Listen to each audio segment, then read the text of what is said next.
Bom dia, pessoal. Tudo bem com vocês? Espero que esteja tudo correto. Bom, hoje nós falaremos a respeito dos mamíferos, né? De nós mamíferos. Sim, muitas das vezes a gente esquece de se enquadrar nessa classe, né? Mas nós também fazemos parte da maior classe que existe, podemos assim dizer, né? Porque não maior em número, mas maior, vamos dizer, em posição. Os mamíferos atingem os animais de topo, né? Os animais que estão lá no topo de cadeia alimentar, os animais mais inteligentes, enfim. Nós podemos dizer que os mamíferos são a evolução de todas as espécies. E aí a gente vai ver um pouquinho, né, dessa classe de animais. Vamos falar a respeito da característica, da morfologia, da classificação e da fisiologia. Tá bom?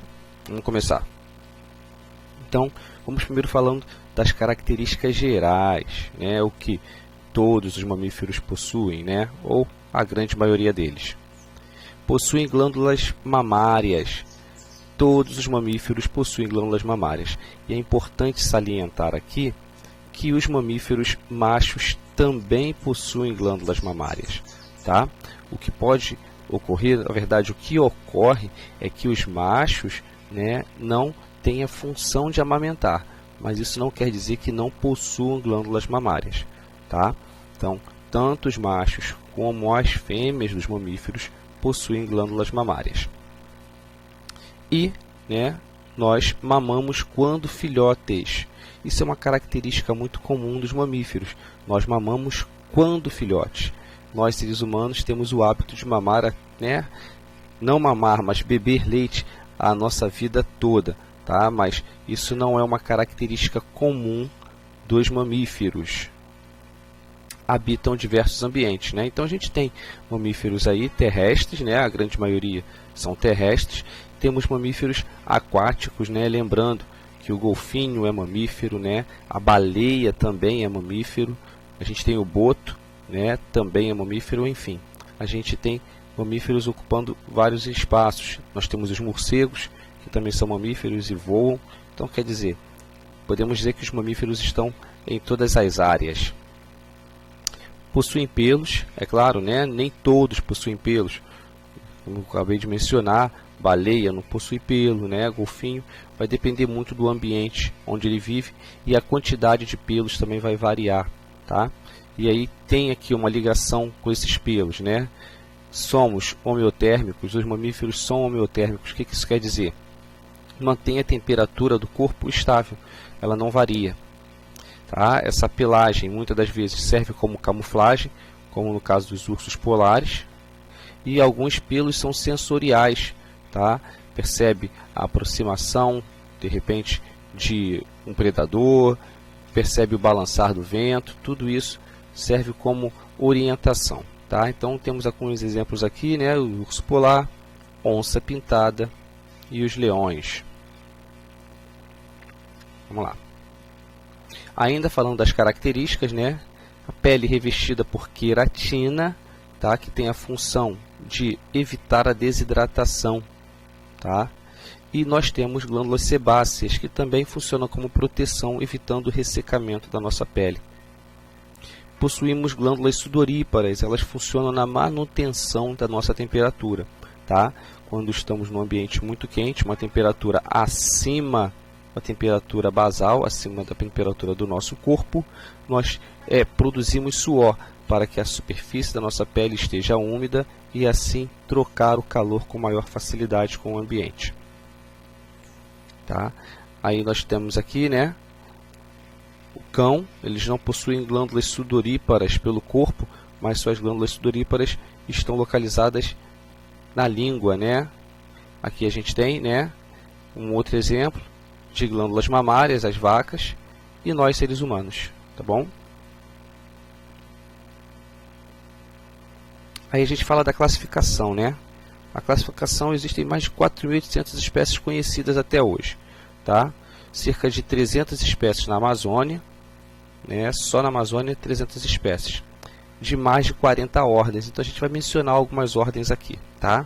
Nós temos os peixe-bois, que são da ordem dos sirênios, nós temos os leões, que são classificados como carnívoros, tá?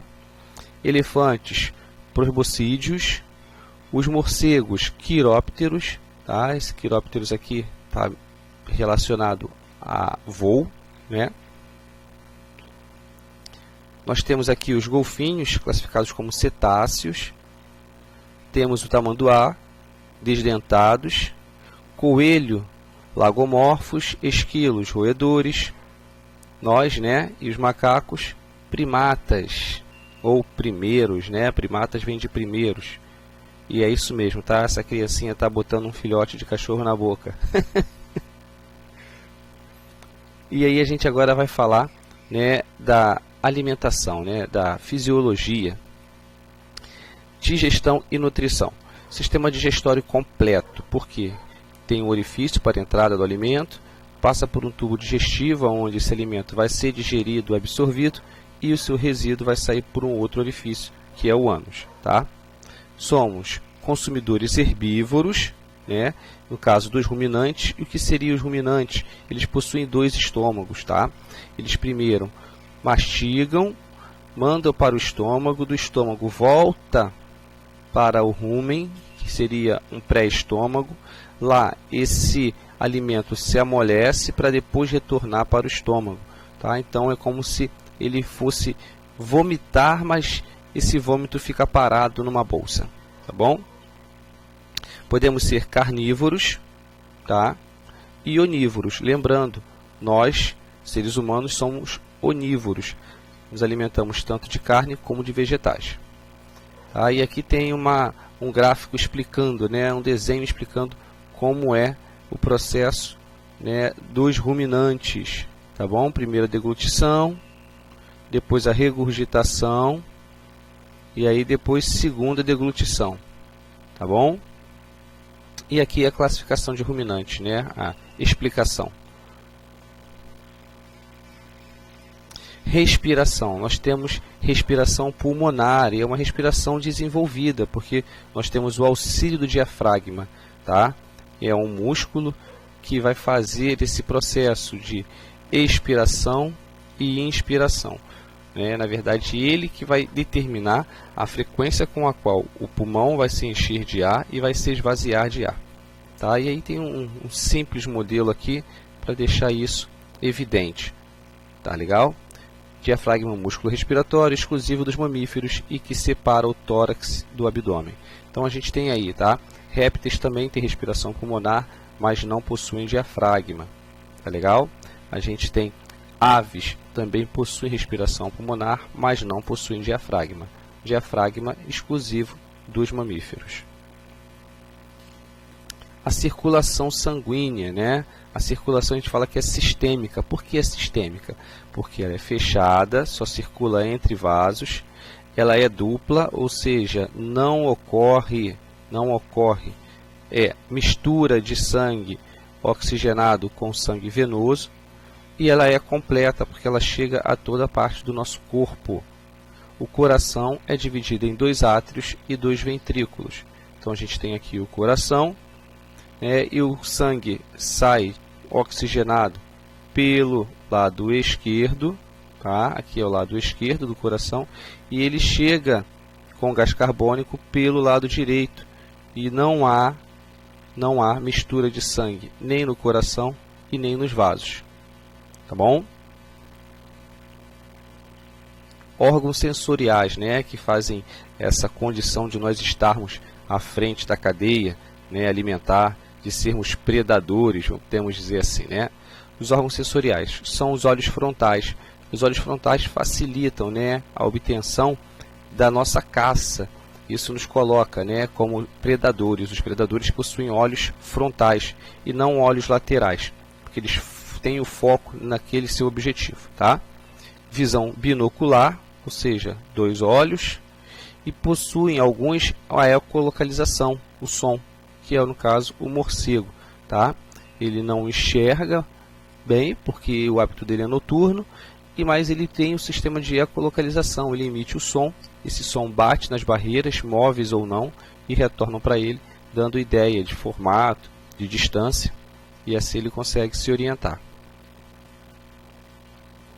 E a reprodução, né, que é uma fecundação interna, ou seja, o macho coloca o espermatozoide no interior da fêmea e lá vai haver a fecundação. Somos classificados como vivíparos placentários, ou seja, nosso desenvolvimento ocorre dentro de uma placenta, dentro de uma bolsa, tá? E aqui a definição de vivíparos: são organismos cujos filhotes se desenvolvem dentro do corpo da mãe. Então, todos aqueles que têm desenvolvimento fetal dentro da mãe são classificados como vivíparos, nós.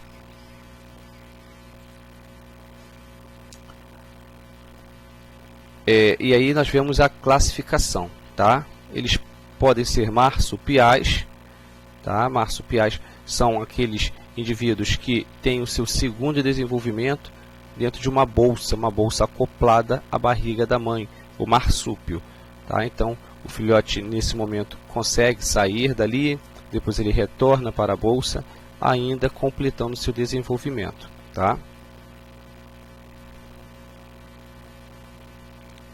Nós temos os ovíparos, né, os monotremados. Esses aqui são os primeiros mamíferos a surgirem, tá? São os mais antigos, tá? E a gente tem como exemplo o ornitorrinco, tá bom?